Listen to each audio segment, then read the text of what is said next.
안녕하세요. 법률방송 초대석 전혜원입니다.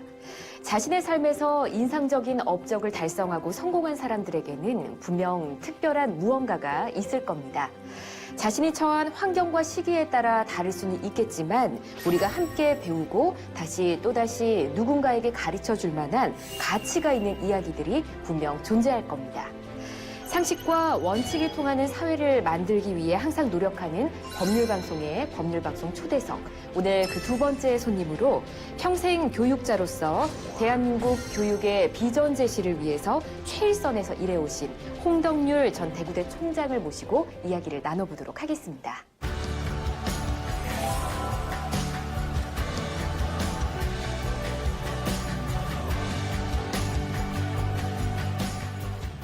총장님 안녕하세요. 네, 안녕하세요. 네. 정말 교육자로서의 그 네. 한 길만을 쭉 걸어오신 분만이 가질 수 있는 그런 포스라고 할까요? 아, 그래요? 그런 점이 좀 느껴집니다. 감사합니다. 네, 오늘 이렇게 귀한 시간 함께 해주셔서 진심으로 감사드리고요. 네. 평생을 교육자로서 살아오셨는데요. 네. 어렸을 적 꿈은 어떤 꿈을 가지고 계셨을까요? 어렸을 때 꿈이요. 네. 그때는 뭐 막연했겠지만 그냥 선생님, 교육자가 되고 싶다는 게 꿈이었고요. 이제 좀 자라면서 네. 제가 사실은 특별히 할 줄 아는 게 별로 없었어요. 뭐 음악, 미술, 또 운동, 체육 뭐 잘 못하니까 오로지 제가 그나마 편했던 것이 책 보는 거였어요. 책 보는 걸 좋아했어요. 네. 그러다 보니까 이제 연구하는 직업 혹은 가르치는 직업, 학자 이런 막연한 이제 그런 생각을 갖고 자랐죠. 근데 이제 그 중에서도 예. 그냥 가르치는 것이 아니고 지식을 가르치는 것이 아니고 요즘 말로 하면 참교육이라고 할까? 좀 제대로 잘 가르치고 싶다. 왜냐하면 이거는 이제 제 어릴 때 경험이 좀 있어요. 네. 뭐냐면 어릴 때 초등학교 시절이었는데 그때 참 제가 안 봤으면 좋았을 몇 가지 경험이 있는데 어떤 경험일까요? 그때 선생님이 예. 그때 이제 학급에 반 학생들이 많았는데 네. 과외를 시켰어요. 선생님께서 과외를 시켰는데 그 과외 받는 학생들이 시험 문제를 미리 알고 있었던 거예요. 아, 그렇군요. 이걸 제가 우연히 목격했어요. 예. 그때 이제 제가 선생님, 그리고 어른들, 학교에 대해서 그 받았던 상처, 충격이 너무 컸어요. 이래서 되는가? 어린 마음이었지만, 이래서 되는가라는 생각을 갖게 됐고. 예. 그래서 이제 제가 교육자가 되거나 선생님이 되면 이런 일은 없어야 된다. 학교에서 부모의 경제력 때문에 학생들이 차별받거나 상처받거나 이런 것은 없어요. 이런 생각을 갖게 됐던 예. 거고요. 고등학교 들어가서도 이제 제 형님들 중에서 네. 대학에 합격해놓고 등록금을 마련하지 못해서 못 다닌 형제들이 있었어요. 예. 그런 걸 이제 제가 사춘기 때 보면서 그것도 많이 힘들었어요. 이래서는 안 된다. 네. 그때는 이제 대학에 진학하는 학생 퍼센테이지가 적었었는데 참 공부를 하고 싶어 했고 그리고 합격까지 했는데 어쨌든 형편이 안 돼서 공부를 계속 못하는 네. 이건 제가 볼 때는 우리 집안의 비극이 아니라 이건 학교, 교육, 이 사회의 문제다 이렇게까지 생각을 했어요. 그래서 이런 일은 없어야 된다. 네. 그리고 어떻게 해야 이런 일을 없앨 수 있을까라고 하는 어떻게 보면 그런 문제의식이랄까? 네. 이런 거를 가지게 됐고 그런 걸 실천할 수 있는 어떻게 해볼 수 있는 그런 교육자, 그런 학자가 되고 싶었다고 할까요? 그런 게 있었죠. 이렇게 뭐 어렸을 때 안 좋은 기억들이 있어서 정의로운 교육자가 돼야겠다, 뭐 네. 참교육자가 돼야겠다 이렇게 생각하셨다고 하셨는데 뭐 그래도 우리가 어린 시절 돌아보면 항상 즐겁고 행복한 기억도 있지 않습니까? 물론이죠. 어떤 기억들이 있으실까요? 제가 어려운 형편에서 공부하다 보니까 네. 중학교 다닐 때는 제가 신문 배달도 했어요. 뭐 새벽 4시에 일어나서 예. 땀을 뻘뻘 흘리고 새벽에 신문 배달을 하고 학교 가면 이제 너무나 새벽에 일어나니까 네, 진이 피곤했을 다 것 빠지니까 같아요. 네. 뭐 졸고 그랬어요. 어. 근데 이제 방과 후에는 또 수금이라는 걸 해요. 배달한 그렇죠. 그 수금을 하는 거예요? 그렇죠. 예. 배달한 학생이 예. 직접 이제 수금이라는 것도 해요. 그러다가 우연히 길에서 금국집 동네니까 네. 선생님을 만났어요. 그래서 참 그때 얼마나 부끄럽고 창피했는지 몰라요. 그러셨어요. 학생들, 내 친구들한테도 다 숨기고 했었으니까. 근데 어쨌든 그게 약간 소문 나가지고 예. 제가 그 선생님을 지금도 잊을 수가 없어요. 예. 아주 엄격하고 인자하시기도 한 선생님이셨는데 키가 자그마하신 국어 선생님이셨어요. 중학교 때 얘기예요. 네. 하루는 저를 부르셨어요. 방과 후에. 그 교무실을 찾아갔더니 이분이 다른 얘기 없이 등록금을 내주셨어요. 그때 이제 등록금을 제때 못 내가지고 예. 늘 선생님한테 잔소리도 듣고 그때는 뭐 선생님이 그런 것도 막 챙겼어요. 네. 야단도 치고 독촉도 하고 참 지금 생각하면 참 학교 현장이 그래서는 안 되는데 요즘 많이 좋아졌잖아요. 그죠. 그래서 어쨌든 그 선생님이 그 어린 나이에 부끄럽기도 했지만 저한테 용기를 주시고 네. 격려도 주시고 하셨던 그 장면이 평생 남아 있어요. 그래서 저도 이제 어차피 이제 꿈이 교육자, 학자가 되고 싶은 꿈이 한켠에 있었으니까 네. 저도 이제 교육자가 되면 그1에 이제 학생들을 가르치고 만나면 저런 선생님이 돼야 되겠다. 이런 생각을 갖게도 됐고 또 하나는 고등학교 때 기억인데 고등학교 때요? 네. 저는 고등학교 때 그 교육을 참 잘 받았다고 지금도 자긍심을 갖고 있어요. 어떤 뭐냐면 교육일까요? 학교의 방침이 그랬어요. 양심 교육이라고 하는 것이었어요. 양심 교육이요? 와. 그래서 그 학교의 그 슬로건이 예. 학식은 사회의 등불이고 양심은 민족의 소금 이렇게 돼 있었어요. 그럼 아직까지 기억하시네요. 그럼요. 그거는 이제 그 학교 동문들이 다 자랑스럽게 생각하는 그 철학이에요. 교육 철학이에요. 예. 양심 교육의 한 표현이 뭐냐면 이 무감독 시험이었어요. 무감독 시험이요? 그러니까 네. 학생들이 이제 시험을 보잖아요. 기말고사도 있고 뭐 중간고사도 있고 시험이 네. 있잖아요. 그러면 선생님이 들어오셔가지고 시험지를 다 나눠주시고 나가세요. 그럼 자율적으로. 자율적으로. 그리고 와. 이제 한 시간이 끝나기 직전에 들어오셔가지고 네. 시험지를 걷어가세요. 그럼 시험 보는 시간 동안에는 감독이 없어요. 이걸 무감독 시험이라고 그랬어요. 와, 뭐 누가 옆에 슬쩍 본다든지 그러니까. 없나요? 근데 그거를 그게? 이제 그렇게 네. 교육을 잘 시키셨어요. 그래가지고 그때는 학생들이 공부를 준 시험 재미를 못한 학생들이 예. 백지를 내고 나가더라도 컨닝을 안 했어요. 멋지네요. 네. 이게 그래서 이제 그 학교 학생들에게는 이게 전통처럼 내려오면서 학생이 그 학교의 상징인 것처럼. 야. 그래서 이 상징, 이 자랑은 누구도 깰 생각을 안 했어요. 그래서 뭐 심지어 저뿐만이 아니고 저도 사실은 고등학교 그렇게 졸업하고 예. 대학교 가보니까 대학교에서도 시험 있잖아요. 예. 대학교 시험 볼 때 주위의 학생들이 다 컨닝하는 거예요. 대학교 때 다는 아니지만 그런 사람들 많죠. 여러 학생들이 컨닝을 해요. 네. 근데 그게 이제 저로서는 도저히 그 이해가 안 가고 동의가 안 되고 네. 이게 불편한 거예요. 예. 그래서 이제 아마 저랑 같은 고등학교를 나온 학생들은 어디를 가서라도 그렇게 못했을 거예요. 맞아요. 네, 그래서 이제 제가 그때 느낀 것은 예. 야, 이게 청소년기에 한참 자라는 이 나이에 어떤 교육을 시키느냐가 그 학생의 평생을 결정한다. 평생의 가치관, 인생관, 행위, 태도 이런 것들을 결정한다. 예.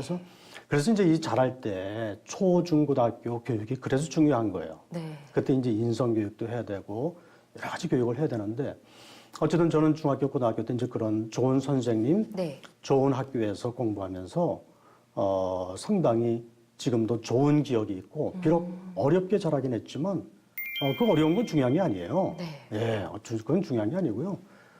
너무나 그 시절이 참 제가 교육을 잘 받았다 이런 생각을 지금도 갖고 있어요. 대학원 과정을 마치고 이제 대구대학교 교수로 부임을 하신 거잖아요. 맞아요. 네. 근데 대구대학교가 사립대학교로 알고 있거든요. 그렇습니다. 대구와 인연이 원래 있으셨던 건가요? 전혀 없죠. 제가 이제 인천에서 태어나서 예. 서울에서 공부하고 부모님은 황해도 분들이고 하니까 그러니까요. 예. 서울, 인천을 빼놓고는 다 객지예요. 아는 사람도 없고. 네. 근데 이제 대구대학교에서 마침 제가 전공한 분야의 교수를 뽑는다고 예. 이렇게 광고를 보고 제가 망설이다가 냈게 됐는데 사실 처음에는 고민 많이 했어요. 그러니까요. 왜냐하면 네. 이런 얘기 해도 되나 모르겠네. 대구가 조금 배타적이라는 얘기가 있어요. 옛날에는 좀 더 심했잖아요. 그랬잖아요. 예. 그래서 이제 어차피 내도 쉽지 않을 수도 있겠다 싶은 생각도 했고 또 이제 외지 사람들이 가서 적응하기 쉽지 않다는 걱정도 주위에서 많이 했고 예. 고민했는데 사실 마침 제 아내가 이제 결정적인 역할을 했죠. 어떤 역할을 하셨을까요? 저는 이제 사회복지학을 전공했어요. 예. 저는 사회학을 전공했고, 근데 이제 대구대학교가 저도 그때 처음 알았어요. 사립대학인데 네. 설립자는 이영식 목사님이셨고, 이영식 목사님은 독립운동 하셨던 분이에요. 훌륭하세요. 예. 일제도 2번이나 옥고를 치르셨어요. 그리고 이제 해방되고 나서 1946년에 장애 학생들을 위한 특수학교를 만들었어요. 우리나라에서 사립으로는 네. 장애 학생 특수학교가 제일 먼저 생긴 게 대구의 광명학교예요. 그렇군요. 네. 이영식 목사님이 세우셨어요. 예. 1946년에. 그 외에도 여러 개 이제 장애 유형별로 특수학교를 여러 개 세워서 운영하시다가 1956년에 10년 뒤에 네. 이게 장애 학생들을 가르치는 것도 전문가가 필요하다 이렇게 생각하셨어요. 네. 그냥 우리 시각장애 학생, 청각장애 학생, 몸이 불편한 학생, 정서장애 학생 네. 아무나 가르칠 수 없어요. 아주 특별한 기술과 지식과 어떤 정성이 필요해요. 그렇죠. 그래서 이제 특수교육학이라고 하는 게 있어요. 교육학 말고 네. 장애 학생들을 가르치는 교사를 양성하는 특수교육이라는 게 있어요. 특수교육, 사회복지, 장애인 재활 이런 쪽의 전문가를 키우겠다 생각하셔서 1956년도에 세운 게 대구대학교예요. 와, 그 당시에. 물론 그 당시에 와.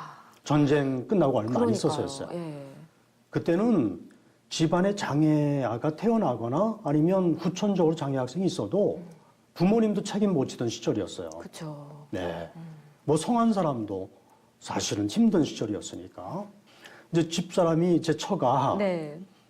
사회복지학을 전공하니까 대구대학교의 역사, 그 이영식 목사님 설립자, 네. 그 뒤에 이태영 총장이라고 아들이 이제 물려받으셨는데 예. 그분들은 우리나라 사회복지 특수교육의 선구자예요. 이분들에 대해서 제 아내가 알고 있어요. 와.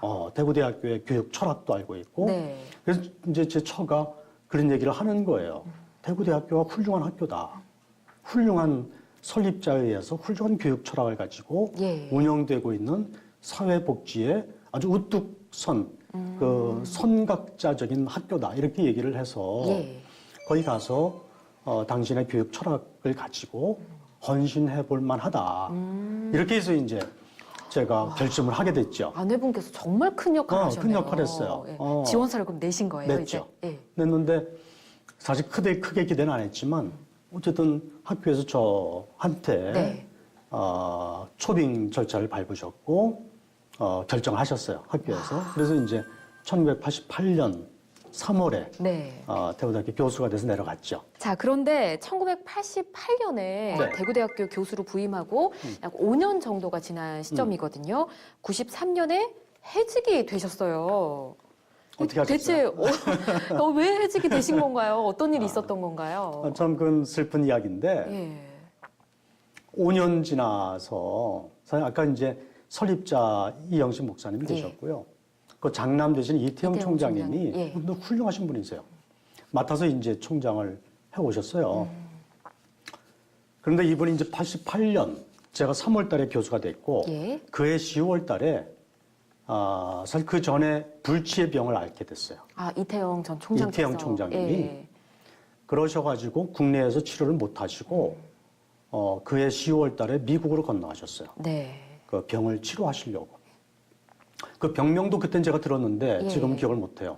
아주 희귀한 불치병이었어요. 예. 그해 10월 달에 이제 이 총장 신분으로 미국으로 건너가신 다음에 예. 그 가족분들, 그 부인 되시는 분하고 몇몇 분들이 이제 학교를 대신 경영을 하는 거예요. 예. 사립학교니까 재단도 있고 또 대학도 있는데 네.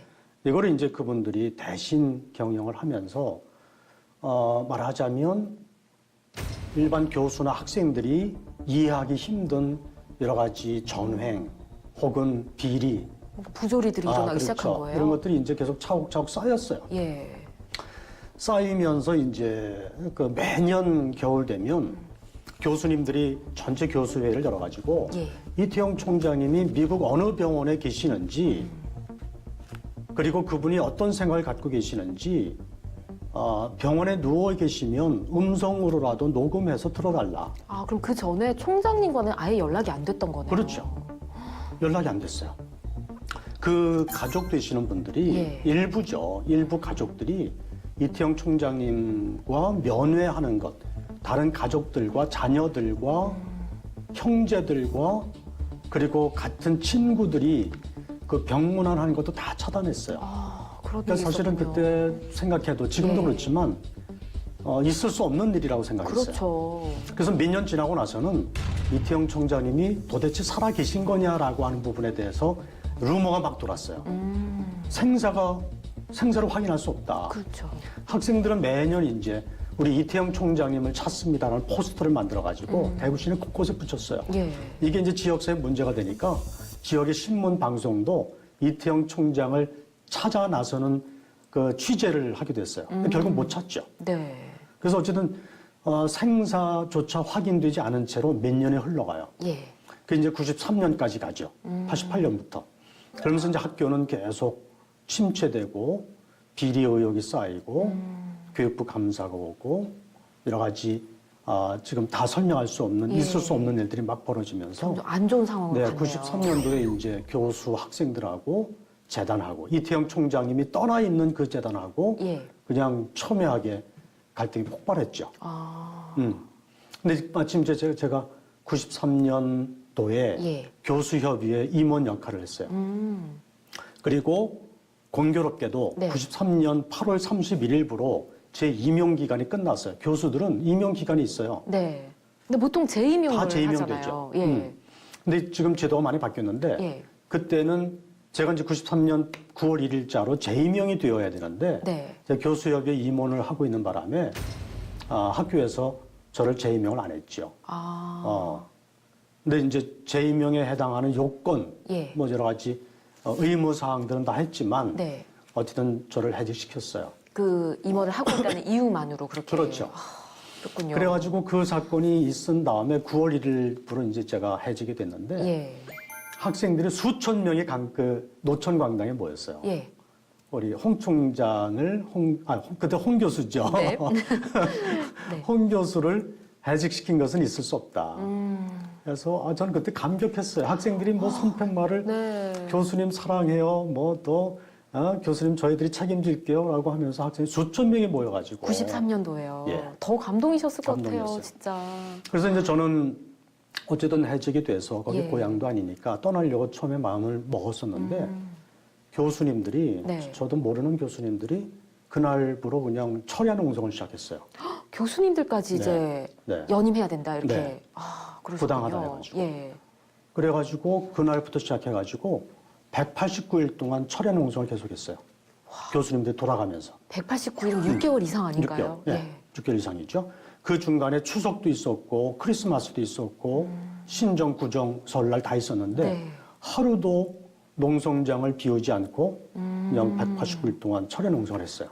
그러면서 이제 저는 해직이 됐으니까 예. 그 교수님들이 매달 돈을 걷어가지고 한 달에 200만 원씩 저한테 생활비를 걷어줬어요. 성금으로. 교수님들께서요? 네, 교수님들이.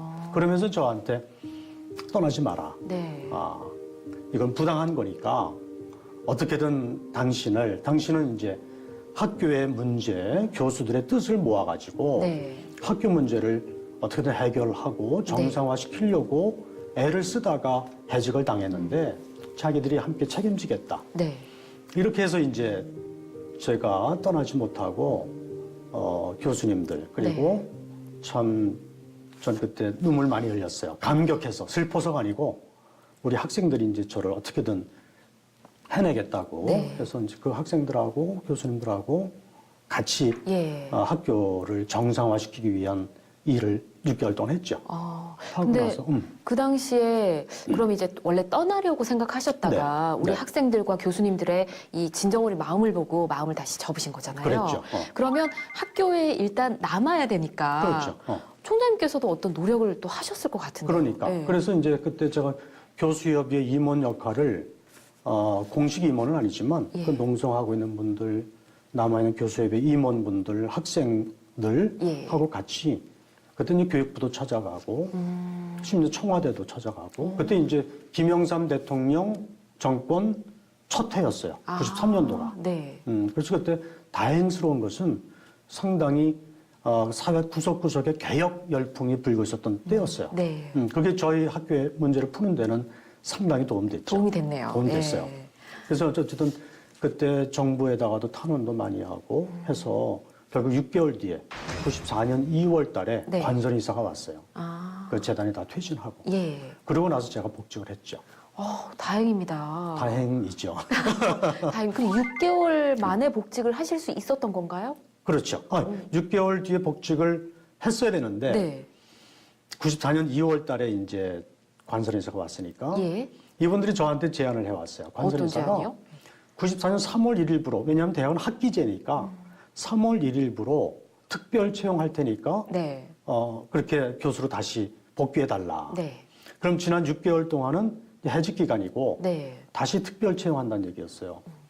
근데 이제 그때 제가 우연히 알게 된 것이지만 예. 재임용 탈락을 시켰을 때 학교에서 저를 심사한 게 있었는데 네. 그걸 제가 이제 국회를 통해서 입수해서 봤는데 저를 아주 못된 사람으로 평가를 했어요. 말도 안 되는 내용들이 있었나 봅니다. 말도 안 되는 내용들이에요. 참 예. 부끄러운 얘기예요. 뭐 국가관이 의심스럽다, 교육자로서의 자질이 없다. 그래서 이제 그 뒤에 예. 이게 전국적인 문제가 됐어요. 전국 대학가의 문제가 돼가지고 그 뒤에 저 문제 이후에 교수 재임용 제도 자체가 바뀌었어요. 지금은 그렇군요. 전국의 대학 교수들을 그런 식으로 못해요. 예. 그때만 해도 이제 고치어지기 전이었으니까 이 대학에서 재단에서 아주 자의적인 잣대를 가지고 마음에 안 들면 그냥 탈락시켰어요. 옛날에는 그랬던 거죠. 그때 그 시절에. 예. 그래서 제가 이제 그때 희생이 됐던 거죠. 그 뒤에 제 문제가 전국적인 문제가 되면서 제도가 개혁됐어요. 어쨌든 그랬다는 것을 제가 알고 예. 저는 복직이 중요한 게 아니고 그때 참 부당하게 도저히 동의할 수 없는 이유로 저를 해직시켰던 것, 예. 거기서 왔던 여러 가지 불명예를 제가 극복하지 않으면 복직하는 것 자체는 의미가 없다. 그래서 저는 명예롭게 복직하는 게 중요하다. 예. 명예를 회복해야 되겠다. 그래서 6개월 전으로 돌아가서 저를 다시 심사하고 다시 심사해서 그때도 자격이 안 되면 전 해직해도 좋다. 예. 하지만 제대로 된 심사를 받고 싶다. 이렇게 제가 요구를 했어요. 그렇군요. 그랬더니 이제 교육부의 해석도 그렇고 소급해서 결정할 수는 없다는 거예요. 왜요? 행정법이 그래요. 행정이 그래요. 행정법 때문에. 행정이 그래요. 예. 소급해서 6개월 전으로 소급해서 그때 재단이 결정했던 것을 무효화시킬 수가 없다는 거예요. 무효화시킬 수 있는 유일한 조치는 예. 사법부 판단을 받아와야 돼요. 재판을 받아야 재판을 되는 받아야 건가요? 돼요. 사법부가 6개월 전에 재임용 탈락시킨 그 결정이 무효다, 잘못됐다라고 사법부가 결정하면 그렇게 갈 수 있어요. 그래서 제가 6개월 정도를 복직을 늦추고 예. 안 하고 사법부로 갔어요. 와. 나 이게 억울하다. 해서 사법부의 판단을 받아야 되겠다. 해서 결국 사법부의 판단을 받아서 예. 과거에 재임용 심사했던 것을 무효화시키고 네. 제가 소급해서 복직이 됐어요. 와. 명예도 회복하고 대단하십니다. 소급해서 그러니까 1년 걸렸어요. 예. 소급해서 복직하니까 복직할 때 1년 동안 못 받은 월급을 다 줬어요. 그래가지고 예. 지금 받은 월급을 저한테 성금으로 생활비를 걷어줬던 교수들한테 다 나눠드렸어요. 다 다행입니다. 나눠드렸어요. 네. 그래서 저로서는 개인적으로 명예를 회복한 것도 있고 네. 지금 제가 쭉 학교에 서류를 떼보면 네. 해직했던 기록이 안 나와요. 저한테는 아주 소중했던 체험이었어요. 그 교수한테, 학자한테 예. 명예보다 더 중요한 게 어딨냐. 뭐 내가 교수직을 하면서 네. 월급을 받고 안 받고는 그건 둘째 문제고 명예를 실추받은 상태에서 그거는 의미 없다. 네. 전 그때 젊은 나이에 그렇게 생각을 했어요. 좀 좀 고집스럽죠. 그 이후에 이제 사회학과 교수로 복직을 하신 거잖아요. 네. 그리고 직선 총장까지 되셨습니다. 그런 일을 겪고 복직하고 나서는 그런 결심을 했어요. 저는 대구대학교와 함께 하겠다. 네. 이 학생들 그리고 함께 고생한 이 교수님들과 함께 하겠다. 이런 생각을 가지고 네. 사실은 15년 동안 쭉 교수 생활을 했어요. 예. 하니까 이제 2009년도 돼서 그때 제가 52살, 52 정도 됐을 그것은 젊은 나이죠. 네. 젊은 나이였는데 여러 교수님들이 저한테 총장에 나서라고 얘기를 했죠. 저는 사실은 이게 무모한 일이다 이렇게 생각을 하고 생각을 네. 안 했지만 무슨 많은 분들이 그렇게 부추기셔서 네. 결국 결심을 하게 됐어요. 적극 추천을 받으신 거죠. 네. 그래서 지역사회에서도 아무리 그래도 대구와 경북은 좀 연고주의가 좀 세요. 예전엔 더 심했잖아요. 네, 세요. 좀 강해요. 네. 뭐 동문 찾고 고향 찾고 뭐 집안 찾고 이런 네. 거예요. 지연 이게 좀 문화가 강해요. 이런 그 대구에서 투표로 저기 한다는 게 이게 쉽지 않다. 그렇죠. 그래서 걱정해 주는 분들이 많았어요. 예. 근데 도전을 했고 참 고맙게도 당선이 됐죠. 예. 그래서 사실은 그때 신문이나 언론에서 제가 당선된 기사에서 기적이다. 네. 뭐 이변이다. 이렇게 쓴 기사들도 있을 정도였어요. 다들 놀랬죠. 그렇군요. 네, 홍덕률 전 총장님의 삶의 이야기를 들으니까 힘든 역경 속에서도 정도를 걷는 큰 교육자로서의 모습이 바로 이런 모습이구나 하는 생각이 들었습니다. 다음 시간에는 홍덕률 전 총장님께서 대학 현장에서 펼친 교육 정책을 주제로 시청자 여러분 찾아뵙도록 하겠습니다. 함께해 주신 여러분 고맙습니다.